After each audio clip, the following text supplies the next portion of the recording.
Welcome back to episode 76 of the Guardian Project podcast. I'm your host, Andy. And if you are looking for Thanksgiving leftovers, you can just follow my trail of crumbs. Ooh, I like that. Very nice. And I'm your other host, Mike Coyle. And you know, the Gatewatch don't have a traditional Thanksgiving feast. No? No, they prefer just desserts.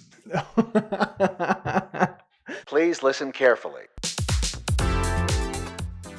And this is the podcast where we talk about all things Magic the Gathering. But mostly Commander. So this past week, we both got our hands on all of our Commander Legends product. Yeah, that's been... Actually, apparently I have a little bit more coming. There was another store that I bought from online that I forgot about. But all the stuff I'm going to open, yeah, we received that already. Yeah, so I actually did open a collector's booster box. I did get one for my birthday, and those are really fun to open. Yeah, they are. They give a lot of those etched foil cards, the etched foil commanders.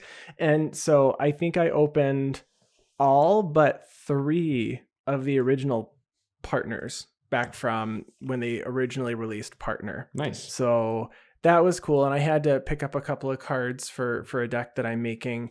And when I went up to my LGS, they had the other 3. I mean, they were like, I think that I didn't open Sidar Kondo. I didn't open like Akiri Line Slinger. And so it was like the cheaper of the bunch. So I picked those up and they are really fancy. Yeah, they are. I know. They look a lot nicer in your hands than they did. I mean, you could see it online, but they're really nice in your hands. Yeah, I actually really like the monocolored ones though. Like the foil etched like Sakashima of 1,000 Faces looks absolutely beautiful. I know it's an amazing card too, but it's also a very pretty card.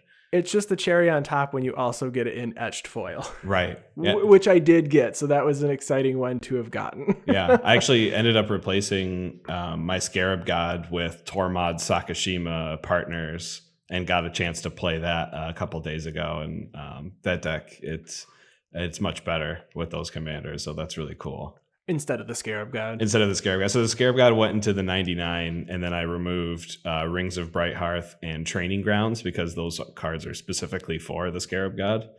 Yeah, makes sense. So it was a really easy swap, and the deck is a lot of fun still. Did you start brewing anything yet? So I am putting together Malcolm Vial Smasher for a CDH game that we're playing with Moderately Anonymous MTG. And then I haven't been brewing anything else yet because I've actually been working on upgrading and updating a bunch of decks that I just got all those new cards for. Makes sense. Yeah, I added Krark the Thumbless to Zindersplit and Oaken, and I played a game last night, and I ended up getting a Spark Double with Zindersplit and Oaken, and then I also got Krark the Thumbless out, so I did end up milling all of my opponents with the Sphinx's tutelage, so that was there's a first for everything. That's pretty great. Yeah, so that was really cool, but I think I've spent a solid 3 hours so far updating decks because I was like, oh gosh, there's so many good cards that I need, and those new Battle Bond lands are really fantastic. So I've been adding. I did open a bunch of those between the collector's box and then the boxes that we opened just regular, which was nice because I have a lot of decks that could remove some basics. You know, I haven't gone all out on the mana bases on every deck. So for the most part, I can remove basic every set when there's a new dual land that came out. That's not what I mean, audience, when I say just cut a land. I'm not saying cut a land for another land. You cut a land to put more non-lands in your deck. No, I didn't cut. No, that's not the deck that I cut a land in. The deck that I cut a land in was Lavinia, Azorius Renegade. I cut a land and added Hull Breacher. Oh, yeah. Because it makes treasures, and the deck's already mean, so you might as well throw it in. Yeah, I mean, you got to do it. That's what the my blue-black Arumi deck is playing Hull Breacher and Opposition Agent in there, because they're good. They're good cards. My I don't think I'm gonna put them in my Lazav deck. My new Lazav. That's kind of cool though for that deck. Because you can turn him into them later. So when someone counters it, you're like, that's fine. I'll just make it I'll make Liesa it. Mm-hmm. So I don't know. That deck is getting to the point where it's a little just too competitive, and I don't know how you brew that deck to not be competitive. And it might just be something where I want to build the other Liesa and just have a bunch of funky things that go into the graveyard, Sure. as opposed to turning my things into, or turning it into my things that I know are just kind of combo-y. Right. I mean, I don't know how that deck wins otherwise. No, I mean, that's pretty much it. What have you been building then? So you changed your Scarab God deck. What else did we do? So I built a Rumi of the Dead Tide just to see how competitive I could make it, to see if I could have it hang in a CEDH meta. And I haven't tested it out or anything. It looks okay, but the decks I'm really excited for. So I'm finally doing my mono black partners deck. And it's going to be... Oh, and you changed it, right? Yeah, so I said before that it was going to have Tevish Zot as at least one of the commanders, but I changed that. So it's Nadir, Agent of the Dusk Knell, and Miara, Thorn of the Glade, mono black zombies. But really it just focuses on Nadir's ability when Nadir leaves the battlefield to get a number of 1/1 green elves equal to Nadir's power. Wait, is it elves or zombies? It's elves. Oh, okay, mono black elves. Yeah, because it's a mono black elf that when it leaves, it makes green elf tokens. So it's kind of focused around Nadir's ability there to either blink it, kill it, and reanimate it. Try to make as many tokens as possible. You know how my mono black decks goes. Use all the tokens as mana fodder to an Ashnod's altar and try to kill everyone with a Torment of Hailfire or something like that. It's very streamlined. It'll be boring, but at least I'm gonna have it. And then that's exciting. I'm also building mono red Jessica Rogrock, which is also a combo deck built around Cloudstone Curio and the other 0 mana kobolds with Rogrock to just have like infinite enter the battlefield triggers. And that one, it's a little bit harder to make mono red competitive, but we'll try to make it work. It'll be fun. I would like to try to play both of these decks on Mental Missteps that we're going to be playing at the beginning of December. Are we playing with Mental No, I thought it was Moderately Anonymous. I'm sorry, it's Moderately Anonymous. You're right. Met them. You're going to be scheduling games with both. Right. Sorry about that. Yeah. No. I was like, oh gosh, do I have the wrong show? No, it's just that's when I saw him playing with you was on Mental Missteps stream. Yes. Yep. So the other thing that, and I can't remember if I talked about it on the show or if I talked about it off the show, but I'm gonna go back and if I didn't, well then I'll explain what I'm talking about. Oh, okay. So I had talked to Coyle about not enjoying the game chess. So this is completely aside from Magic. So we've been watching the Queen's Gambit, actually. So no spoilers or anything, but Coyle watched it. We watched it. The show's fantastic. It was so if good. You have not watched the Queen's Gambit. And I will tell you, for the first like 3, I'll probably give you 3. I didn't look anything up. And I was like, I don't really know what the Queen's Gambit actually is. And I was like waiting for someone to be like, and the game has been won with the Queen's Gambit. And then I learned it's an opening. Yeah, it's not a closing. It's not like someone won with Thassa's Oracle. You don't win with Queen's Gambit. No. It's like turn 1 Soul Ring. It's like turn 1 Soul Ring. Right. So Queen's Gambit has given me a different appreciation of chess. Still have absolutely no idea how to play. But I know that they refer to squares on the board with letters and numbers. So that's true. Interesting. And I know the names of all of the pieces now. I was told that I actually probably would enjoy chess. So I might have to, I think we have a chessboard. I mean, I've got a chessboard. I'll come over and we can play. It'll be fun. You'll crush me. Of course. There's no holding back. I'll be your Russian teacher that just crushes you every game and it just get better and better and then you eventually beat me. And then once you beat me, I'm not sour about it at all. I'm just like super proud and teary-eyed that you're like getting so good at chess. Like, oh God, he's grown up so fast. I've grown up so fast because you supported my learning. That's right. Good segue into support. If you would like to support our show, you can head to patreon.com/guardianprojectpod and donate for any dollar amount. We really appreciate all of the support that all of our listeners give to us. and cannot thank you enough. Yeah, and if you're looking for another way to support the podcast, real easy, whatever you're listening to the podcast on now, whether it's YouTube or Spotify, Apple Podcasts, or whatever in between, if you could follow, like, subscribe. If you're on YouTube, hit that bell icon. Also, if you want to see some of our streamed content, we make VODs and upload all of our VODs to YouTube from our Thursday night streams, so you can check those out. We also have a TCG Player affiliate link located in the show notes below. So if you're looking to pick up any singles or sealed product from TCG Player, please use our link. Supports the podcast. We get a little bit of a kickback that helps us do some of our pack giveaways that we do monthly. And yeah. Nice. So, Coyle, what are we talking about this week? So this week we have two main subjects. One of them we're going to talk about... I just mentioned that we stream on Thursdays. It's actually kind of weird because this week we're going to be streaming on Wednesday. We're going to be playing with Tap That MTG, and we're going to be playing some art themed decks, and we're going to give some quick intros on our art themed decks that we're going to be playing there. And then we are, since Thanksgiving is this Thursday, why we're not streaming this Thursday, we're going to talk about some of the things we're thankful for from this past year.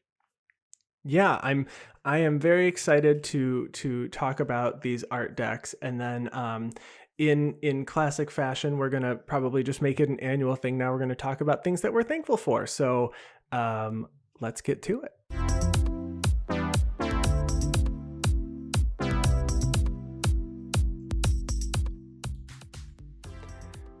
So last week we did talk about some of we gave a little brief intro into the decks that we were playing.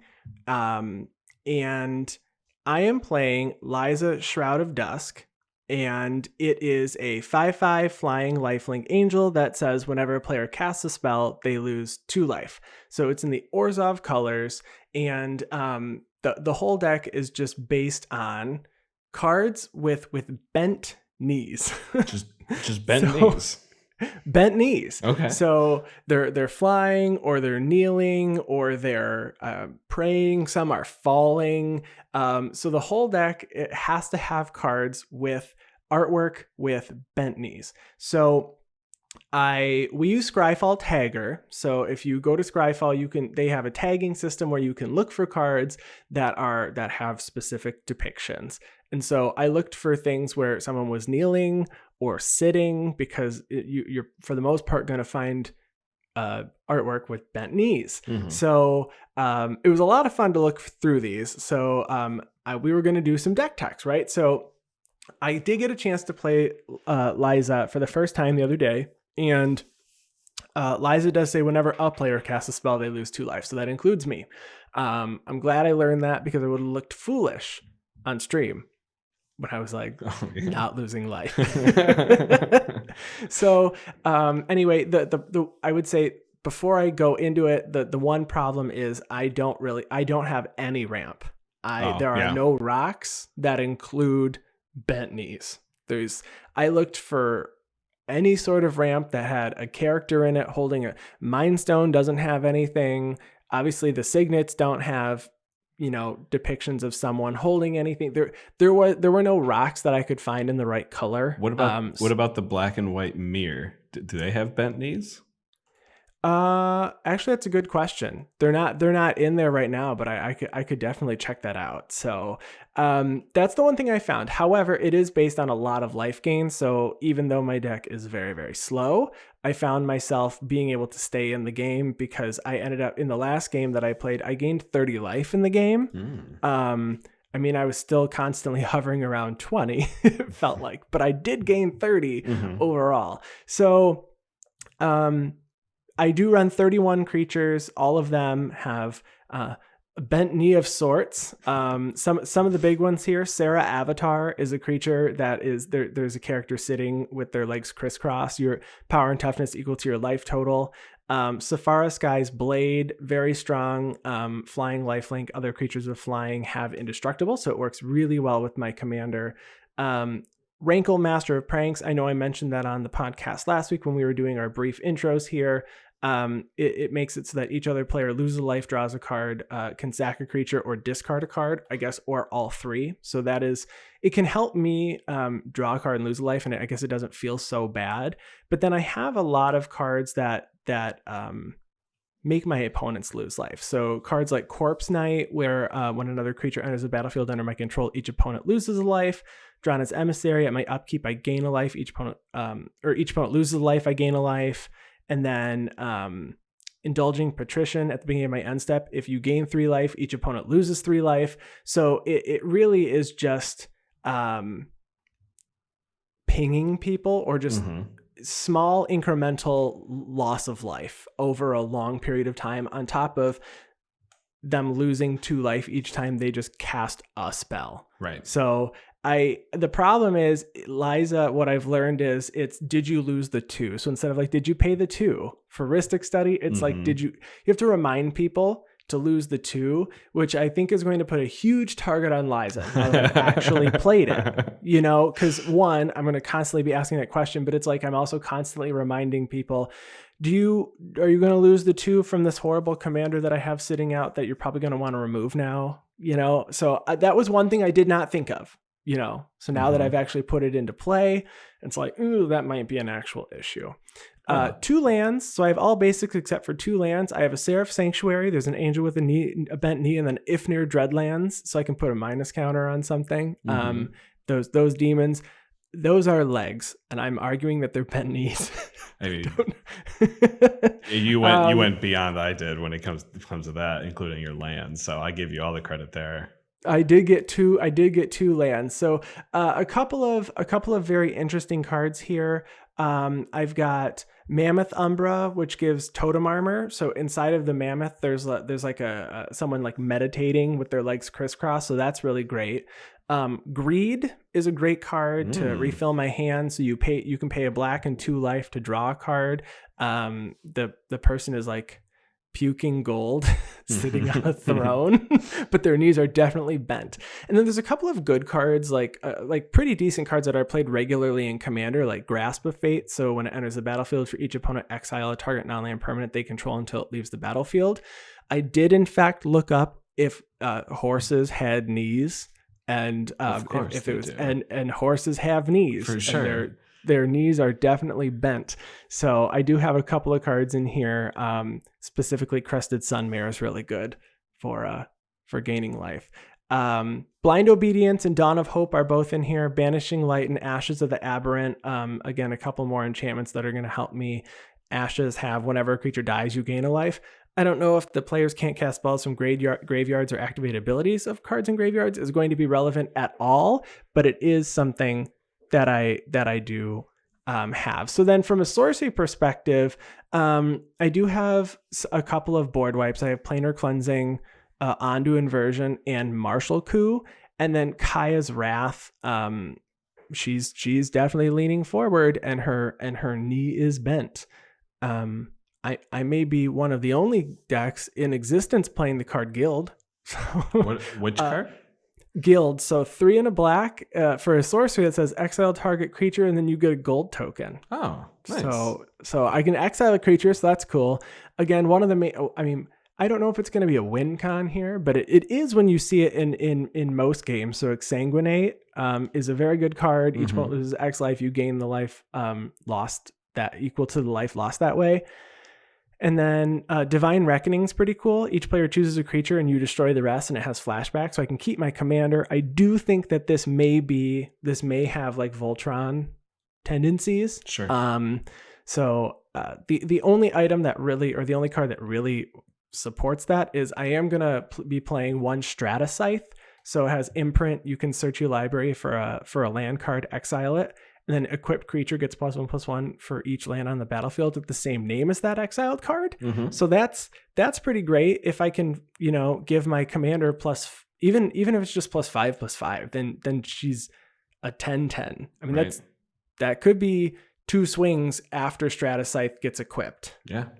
So that's pretty cool. And then I do have and one of the cards that I think will be very useful, I did not get it in the game when I played this past week, is Sorin Vengeful Bloodlord. So it says as long as it's your turn, creatures and planeswalkers you control have lifelink. +2, you deal a damage to target player or planeswalker, so you would gain a life there. But the -X is pretty unassuming and not very threatening in most cases. It's -X, return target card with CMC, or target creature card with CMC X from your graveyard to the battlefield, and it's a vampire in addition to its other types. So if you can +2 Sorin once and then Liesa dies, you can throw her in the graveyard and reanimate her with Sorin, which is pretty cool. Do you have ways to get Liesa back if Sorin gets killed before you have the opportunity? Absolutely not. Okay, so that's pretty risky.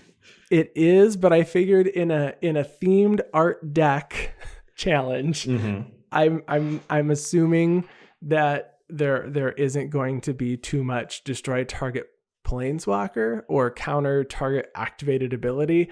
True. It's just an ability that's there, that's interesting. And then also Obnixilis the Hate Twisted. So whenever an opponent draws a card, it deals 1 damage to that player, and then I can destroy target creature, and its controller draws 2 cards. So it's just there because it helps to reinforce that whole you're going to take a little bit of damage over the whole game, and soon your life's going to be 20 and you're not going to realize it. Then we're playing standard. It's fine. And then we're playing standard. Yeah. So I'm playing that. And then I guess a couple of instances here. I've got Murder. I do have a Fog in white. The card Holy Day, I didn't realize it existed until I built this deck. So it says creatures attack and block as normal, but none deal damage. All attacking creatures are still tapped. Play anytime before attack damage is assigned. Nice. So that's pretty cool. Bake into a pie. That person's leaning to shove that pie in the oven. Yeah. So that's really what my deck is doing. So I'm really excited to see it. So make sure you check out our stream on Wednesday. I guess the day that this episode comes out. We might actually be streaming at the time you start listening to this. Just do both at the same time. It's fine. It'll get real confusing, but it'll turn out well. For sure. All right. So the deck that I built is helmed by Samut, Voice of Dissent. And this deck is yelling and screaming tribal. So every single artwork in the deck features a humanoid yelling or screaming, except for one card. I will say there's one card that does not depict a humanoid yelling or screaming, but I think I'm allowed to put Howling Mine in this deck. I think it fits just well enough. With the giant skull just like howling. Yes. Skulls are humanoid, so that works. So my deck is it's Naya, and it's built around kind of 2 different strategies. And I was able to kind of pick and choose. When you built an artwork deck, sometimes it's like you barely have enough cards to fill out the deck. I didn't have that problem with people yelling and screaming tribal. I actually got to cut a lot of cards and throw in some good synergies. So I guess to start out, Samut is for 3, a red and a green. Samut has Flash, Double Strike, Vigilance, and Haste, as well as other creatures you control have Haste, and is a 3/4 that also has an activated ability of white and tap to untap another target creature. So, I don't have destroy target planeswalker, but I do have a Double Strike Haste 3/4 that could go after your Sorin, Andy. I'm just saying. But it was pretty easy to build around, Samut just being a really good commander damage commander, having Haste and Double Strike. And so I was able to put a lot of instants and sorceries that will increase Samut's power and toughness. Such as like a simple card like Brute Force, which features like an ogre-looking dude smashing something and yelling. Ogre-looking dude. Yeah, it's not a creature, so I can't tell exactly what the artwork is, but it's like target creature gets +3/+3 until end of turn. Is actually increasing my damage by 6 when I'm swinging with Samut. A card like Arrester's Zeal in order to get +2/+2 and flying. And there's a few other cards that will do it in kind of a slower fashion at sorcery speed. One of my a card that I've never played before, but it's from one of my favorite sets that I drafted was Battle Bond, and it's called Crowd Goes Wild, and it's for X and a green, and it has assist and support X. And so whatever you pay into X, that's how many +1/+1 counters you're going to put on a creature, and then each creature with a +1/+1 counter on it gains trample until end of turn. So I can try to convince the board to pump Samut up to a giant creature. They'll feed all their mana into it, and I can swing a double strike trampler at someone's face and try to take them out. Interesting. So this is a pretty Voltron-y deck then. It is, but there is a few different ways to get around the Voltron aspect of it as well. Okay. So it's kind of has like a token sub theme. Cards like Steward of Solidarity from Hour of Devastation, where you can tap and exert Steward of Solidarity to make a 1/1, which synergizes well with Samut's ability to untap a creature so that it doesn't, at the next turn, I don't have to wait for the exert counter to go away. I can just untap it and redo the tap again without the exert counter. Cards like Steam Catapult. I don't know if you've ever heard of that one before. I've never heard. What is Steam Catapult? So it's a 5 mana creature. So for 3 white, and it says tap, destroy target tapped creature. Activate this ability only during your turn before attackers are declared. So if there's a tapped creature, maybe someone's commander or something that I just kind of want to get rid of, that does well. And the downside of a lot of these creatures that have these tap abilities is that you have to wait an entire turn, but Samut grants all of my creatures haste, so I don't have to wait in order to use their abilities. Yeah. Kamal Pitfighter is another one of my favorite ones. It's a 6/1 with haste that says tap Kamal Pitfighter, and it deals 3 damage to target creature or player. So I can potentially do 2 lightning bolts a turn with Kamal and Samut together. And then I did put one inspired card in the deck. So inspired, a keyword from the old Theros block that whenever a creature untaps, you can pay a certain amount and activate this ability. So God-Favored General is a 1/1 for 1 and a white that has inspired. Whenever God-Favored General becomes untapped, you may pay 2 and a white, and if you do, put 2 1/1 white soldier creature tokens onto the battlefield. And the reason this go wide strategy does work pretty well is because I'm playing an enchantment called Betrothed of Fire that says sacrifice an untapped creature, enchanted creature gets +2/+0, or sacrifice the enchanted creature and all creatures you control get +2/+0. So it's either a combat trick when you're swinging in with your commander, or you can, again, go just the go wide strategy, sacrifice your commander and give everything else some extra damage. And Andy, just like you, I did find some board wipes. Definitely people yelling and screaming in a lot of these board wipe arts. I guess the most unique ones that I found are one that we talked about in our 10 under 10, which was Martyr's Cry. So it's a sorcery for white that says all white creatures are removed from the game. Players must draw 1 card for each white creature they control that is lost in this manner. So it's kind of card draw on top of white exile. So when you told me that you were playing your black-white deck, I said, cool, this removal spell works against that. You get to draw cards, though. So you get to draw cards. Hey, I'll take draw. I don't have much draw on that deck, so. Right. I'm playing Qatar's Wrath. It has the extra threshold ability in order to get a couple 1/1 white creatures after wiping the board. And then one very unique one that is going to look really mean on its face, but it will only be used in the mean way when I know I can close a game out. The card's called Catastrophe. So it's 4 white. It says destroy all creatures or destroy all lands. So if I have a really good board state, if someone, destroyed everything and all I have left up is a Samut and everyone's real low, I might decide to just destroy everyone's lands and close out the game.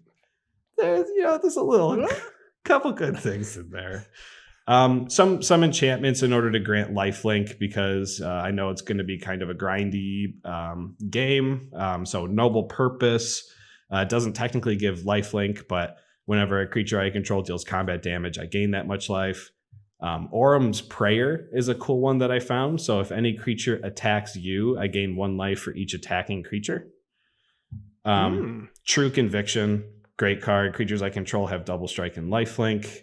That's, again, probably used more for the go wide strategy. I decided to put Smothering Tithe in the deck. He might be puking gold, but as someone told me, no one's quiet when they're puking. So they're probably upset and yelling about that. So right. Another card that I've heard, I think the EDH Rec cast talk about this card before as an underplayed card, and this card is called Equal Treatment. Oh, it's an instant for 1 and a white. This says if any source would deal 1 or more damage to a creature or player this turn, it deals 2 damage to that creature or player instead. Draw a card. So this is kind of a double use. So you could swing a bunch of 1/1s and then use this spell and make them actually hit for 2. Or someone could be swinging a 20/20 at you and you can activate this and it'll only hit you for 2. So kind of a fun card that I found. Some really good cards that you would play in a normal deck, like Beast Within. The art from Battle Bond and Beyond features a screaming person. Battle Hymn to add red mana for each creature you control, which goes well in some of the fire breathing abilities that I was able to find in order to add into this deck. Mob Rule is going to be a pretty big win condition for me in order to steal everyone's creatures or creatures of either higher or lower than a certain power. So hopefully I'll be able to steal everything with that. Mob Rule is actually a decent card, not even just in a deck like this. It's good in regular Commander. I play that in Liesa Breaker of the Coil, and that can shut close games out. Right, absolutely. And the last 2 big cards I want to talk about, my 2 favorite cards in the deck personally, are my mono green Fog Arachnogenesis, where so good. Yeah, prevent all non-spider damage and make spiders for each creature that's attacking me. And then the other artifact other than Howling Mine that I was able to fit in the deck, which is called Kill Switch. And Kill Switch is a 3 CMC artifact where you pay 2 and tap it and tap all other artifacts. They don't untap during their controller's untap step as long as Kill Switch remains tapped. So if other people do tend to play an artifact deck or something, I'll be able to shut them down, but it also has a little bit of added synergy with Howling Mine, and I can make it so that I can have the Howling Mine trigger and no one else can have the Howling Mine trigger. Interesting. I didn't think about shutting down artifacts. I guess it's good that I only have one. I'm going to shut it down. Well, it's only one, but it's an equipment. So I'm going to tap it just in case you have anything with improvise in your deck. I definitely don't have any improvise. No. So I'm really excited to play against your deck. Yeah, I have not played it yet. I've played it twice, and when I was building it, I kind of wanted to make sure that it was playable outside of a full artwork deck too, or our artwork pod too. So I would put it at probably like a power level 6, only because Samut is just so inherently good at dealing 21 commander damage. Nice. I would say that mine's probably a precon level deck. Okay. I mean, I would say like if you played a precon out of the box, this might have more synergy than like that one for Lord Windgrace. Okay. So, it can do crazy things. What about compared to new precons though? I haven't played those as just precons yet, and I haven't seen them played as just precons, but having a commander that can be cast by paying 2 life instead of paying commander tax is pretty inherently good. Yeah, it is. When it's a 5/5 with lifelink. So 1 swing gives you back the life that you paid to avoid paying commander tax. There's definitely upgrades that I could make. I just did not put all of that into it. I did add Alenda the Dusk Rose. I didn't mention that one too in depth, but there's a couple of cards that I would say make it definitely precon level. But maybe not as the commander isn't as inherently powerful, I guess, as the new Simic Serpent that's going to let you play extra lands and draw cards. That's very true. But it's definitely stronger than I would say the precons from was that 2018? Is that the Planeswalkers that came back again? Was that 18? That was 18. Yeah. Yeah, I would say it's on par with that, and it's not a Planeswalker, so it's harder to remove because you can't just swing at it. Fair enough. Yeah, so I'm excited to play this game. So we've also got a book a book theme deck that will be Leslie's deck, and then Shauna is playing an elders deck. So it's got I believe it's specifically elderly ladies. So I'm looking forward to seeing those. So make sure to check it out. And if you don't catch the stream, we'll have it on YouTube the following week. All right. Yeah. So now let's talk about things that we're thankful for. Yeah. Thanksgiving's right around the corner. Thanksgiving is right around the corner, and we hope you all have a safe and socially distanced Thanksgiving. However you're doing that, I'm unfortunately not seeing any family this year, but I'll be honest, I'm not. I do Thanksgiving dinner for the side dishes. I'm not like a turkey person, so for me, I can just make like stuffing and stuff at home. The turkey's just make the hard part, and it's like, no thanks, I don't want any of that. Yeah.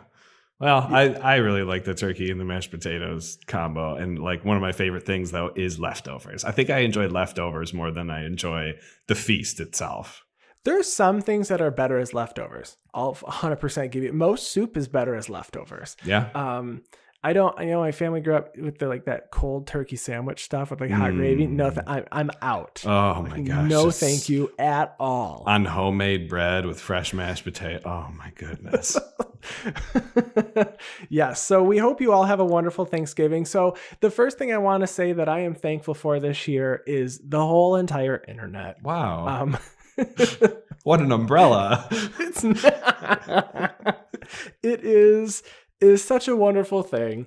I don't know what I would do if I did not have the internet in the year 2020. So we are able, we're recording the podcast from home again. So what you're hearing is from what others refer to as their headquarters. Ours is usually at the studio, but this is my Guardian Project headquarters. Yeah, and I guess we might be one of the only podcasts that has 3 headquarters. Three headquarters. So in 3 different cities. So wow. Without the internet, we wouldn't be able to continue to record these. We obviously wouldn't be able to stream at all. We have played a lot. We've met a lot of really great people, and without the internet, which I am thankful for, we would not have been able to do any of this, which is obviously something that we're very lucky to have, and that we were able to kind of figure all of this out right as the initial lockdown was starting.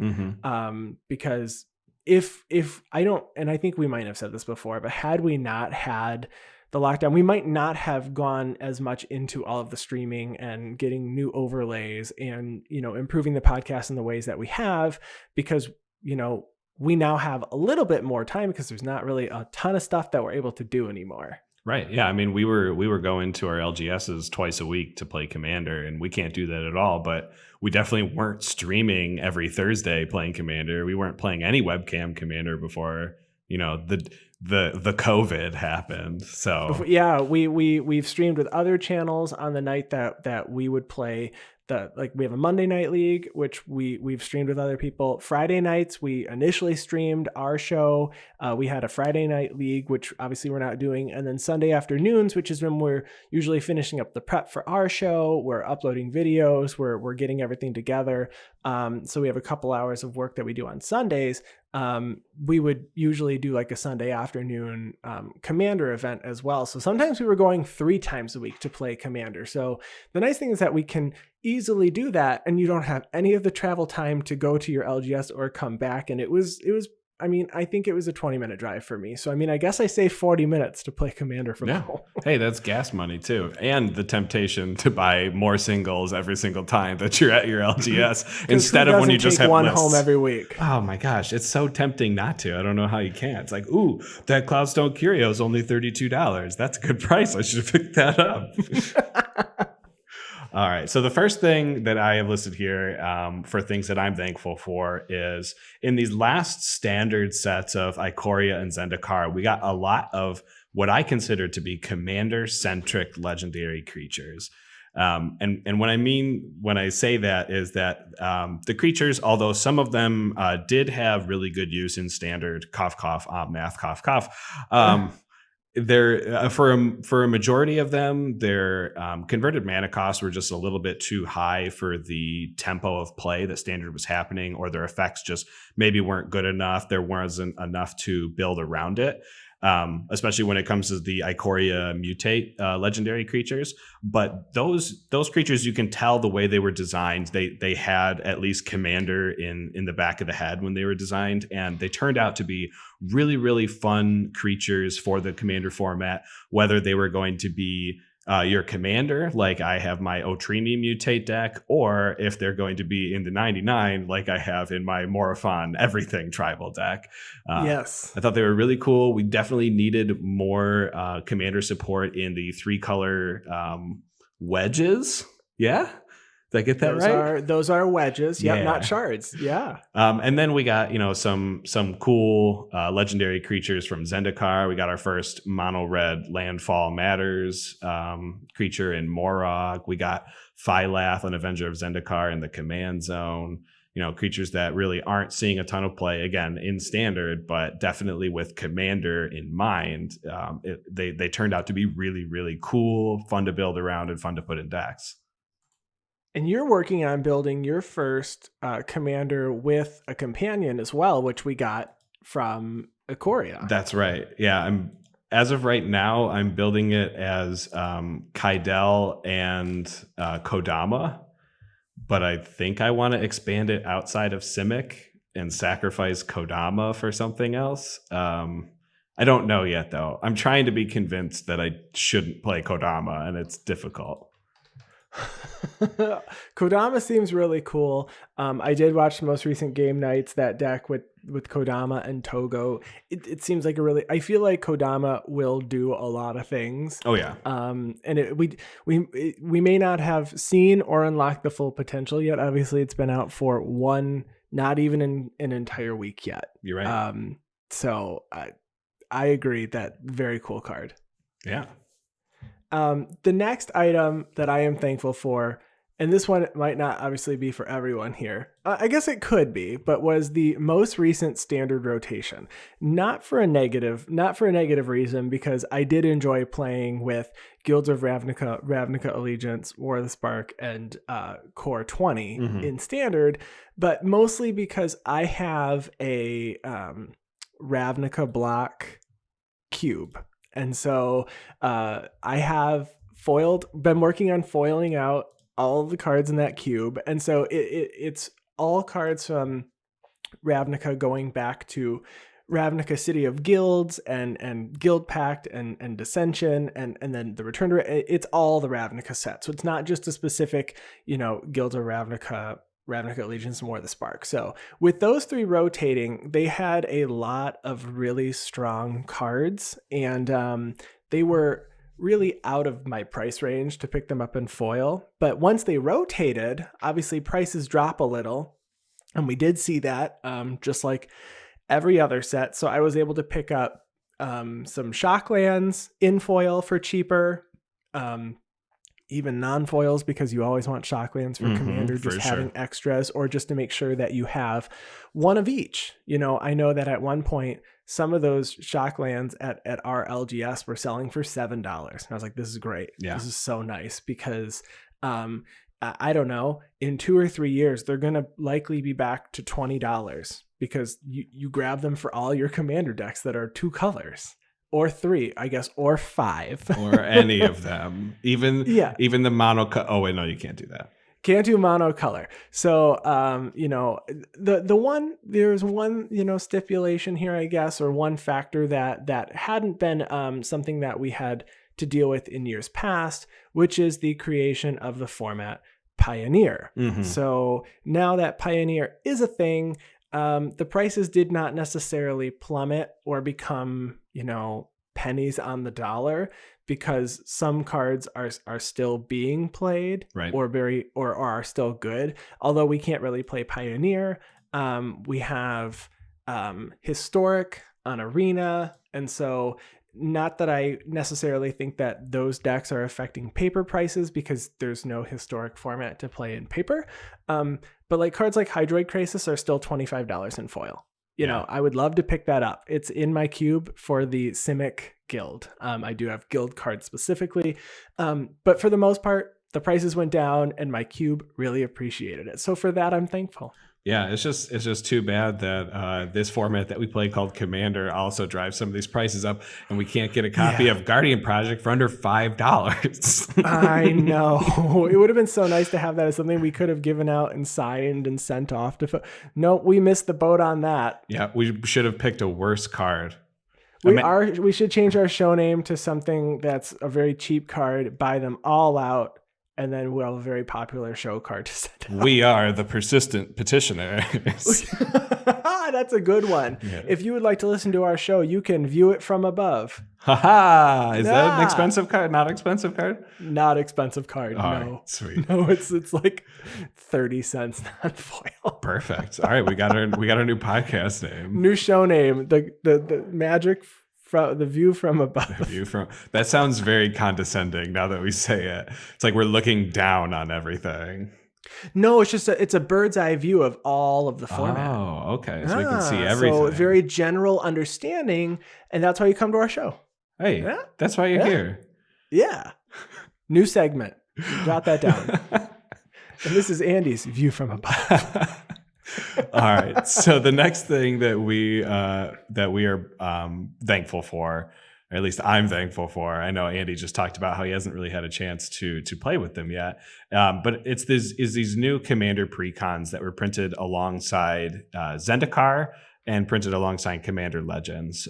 Specifically, I mean, we only have 4 of them so far, but the reason specifically why I like them more is because they seem to be more competitive. So everyone always talks about the precon level of deck, and I think that has to change a little bit. I think there is the normal precon release, which has 3 different legendary creatures in them, or 2 different legendary creatures and legendary creature partners that can swap in, and it seems like the synergies maybe are separated between 2 or 3 different things in those precons versus these other precons printed alongside with the standard set of Zendikar and Commander Legends, which are very focused. So we had rogues and we had lands in Zendikar, and then in Commander Legends we have equipment and we have landfall big things.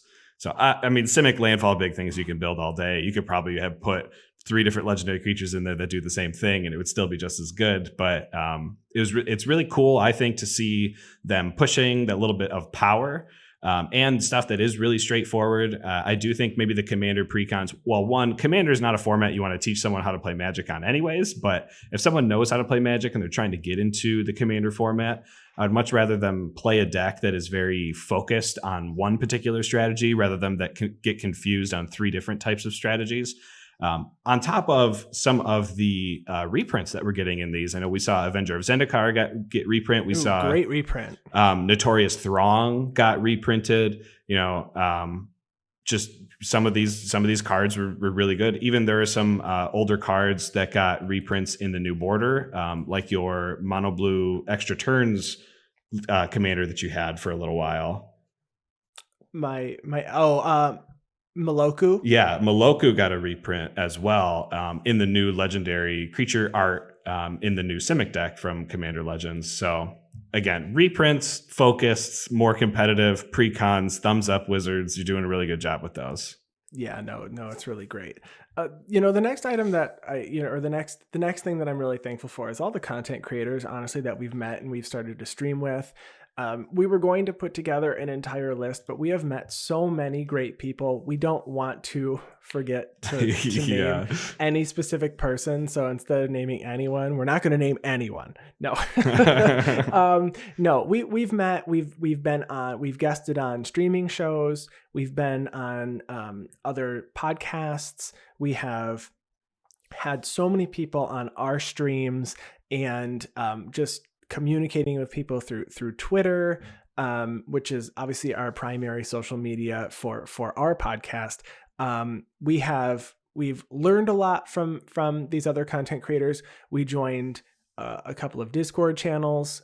We were invited to be part of the content creator reunion, so we actually kicked that off and played with some big names as well. And I don't know if we even talked about this on the podcast, but having people join our podcast from other shows really means a lot to us. Yeah.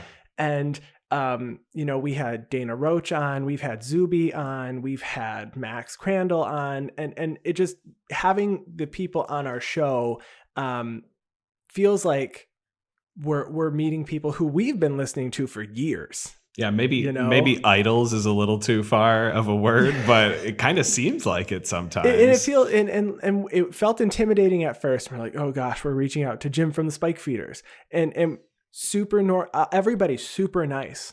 And they were like, why are you nervous to talk to us? And it's like, I don't know. I have no idea. It's like, you mean you're a normal person? You mean you're a normal, yeah, your show is fantastic. I love the content you make. So it's been really great. And there's a lot of new content creators that we've been working with that are looking up to us for things and reaching out saying, hey, how did you do this? Or where are you getting your overlays from? Or where, would you suggest doing this? Or what kind of music are you using? So it's been really nice networking and workshopping ways to improve our show with others as well. Yeah, I think I am going to give two special shout outs in this pod. All right. I'm going to say Chris Wolf as a content creator with all of your artwork and stuff that you've been doing for us and our channel, along with all of the other content creators that you're supporting with your artwork. Absolutely, I'm giving you a special shout out. And then there's this guy called Ryan Nichols that is a content creator. He's our producer, and I just wanted to make sure that he got a shout out here too. Yes. Thank you both so much for all of the work that you've done, and to everybody that's listening that makes content or has worked with us, or we have been on your show. Thank you so much for everything that you've done. We cannot thank you enough for your support and what's the other word I'm looking for? Collaboration. Yeah. Support and collaboration. Support command. All right. And next thing that we are thankful for here, we kind of already alluded to it just ad hoc when we were talking before, but for Commander Legends. So all the new decks and the new brewing opportunities, a lot of these new staples, and even just honestly opportunities to talk about it. Some of the easiest episodes of the podcast that kind of just write themselves. We could just talk about this format that just expanded tenfold with all of these different commanders and staples. And we could talk a full year just about Commander Legends and all the new things that are coming out here. So we have to give a shout out to Gavin for making this beautiful, beautiful set that we can't wait to draft as well. Oh, what's that going to be like? All right, fingers crossed. The end of 2021 or 2022. Things look promising. Maybe we will, start to pull out of this at the, end of next year. Yeah, and I'll keep some sealed product around just for us. And then we'll also cube with my cube foils one day. I'll open that box again. It'll be great. It'll be really fun. And then the last thing that we wanted to say that we are thankful for, and this is for both of us, is we want to really truthfully thank all of our patrons. We really appreciate all of your support. You're the reason we're doing this. We love that you comment, that you like the things that we do, that you want to play games with us. This started out as something that we wanted to do for fun. It feels like it's really growing into something more. Obviously, this is not my or Coyle's full-time job. And we're not in it to just make money. We would love to be able to use those funds to really just improve our show and improve our streams. This is not something that we're here to pander for. We really just cannot believe the support that we get from all of you, and you really are wonderful. Yeah. We even stopped getting coffee before we went to record our podcast. And because we're not going to use the patron money for that, we're going to put it all back into the podcast and the show. I'm not saying we were using it before, but no, I know we joked about using that to pay for Ryan, because we were giving producer Ryan coffee. We would pick up a cappuccino for him on the way over. It was like, because he does the show for us. That's right. No, thank you all so much for your support. It means a lot, and we've got lots of stuff in store for next year. We're looking at upping our goodies. We're starting to get low on tokens, so we're going to have to order more tokens. So maybe we'll do that, and we're going to look into merch in the future. I want merch for I want merch. You Guardian personally Pod just merch. want merch? I want to buy Guardian Pod merch personally. Yeah, well, t-shirts. I mean, playmats would be great. We really should look into playmats because our logo would be fantastic for a playmat to say, like the Guardian Project or Guardian Project podcast with our logo. It's great. Absolutely. It's gotta be. So stay tuned. We want to thank you all for listening. If you want to contact us, you can find our podcast online at guardianprojectpodcast.com. You can find our social media on Twitter at GuardianPod and our gameplay videos at youtube.com/theguardianproject. And if you want to reach out to us directly, obviously reach out on Twitter, or you can email us at guardianprojectpod@gmail.com. You can find me personally on Twitter at ATFlory. And you can find me on Twitter at WormCoilEngine. Yeah. And special thanks to Ryan Nichols, our producer and editor, and Chris Wolf, who creates all of our thumbnails and overlays for our videos and streams. Have a great Thanksgiving, everyone. Stay safe and eat all the food. Yeah, remember to tap and sacrifice and gain 3 life. But also, if you have Trail of Crumbs out, you're going to pay 1 and draw a card. Yeah, right? or you can just be Corvold and eat everything. You just eat all the food like Corvold and then swing out. That's what Corvold does. Yeah, you tell me what legendary creature you are on Thanksgiving. Are you Corvold? Are you Prosh? Prosh eats a lot. Or maybe you act like Flibblethip because you don't really like hanging out with some of your extended family. You just kind of sit in a corner and you don't do anything. You're totally lost at Thanksgiving. Yeah, absolutely. Bye, everyone. Bye-bye.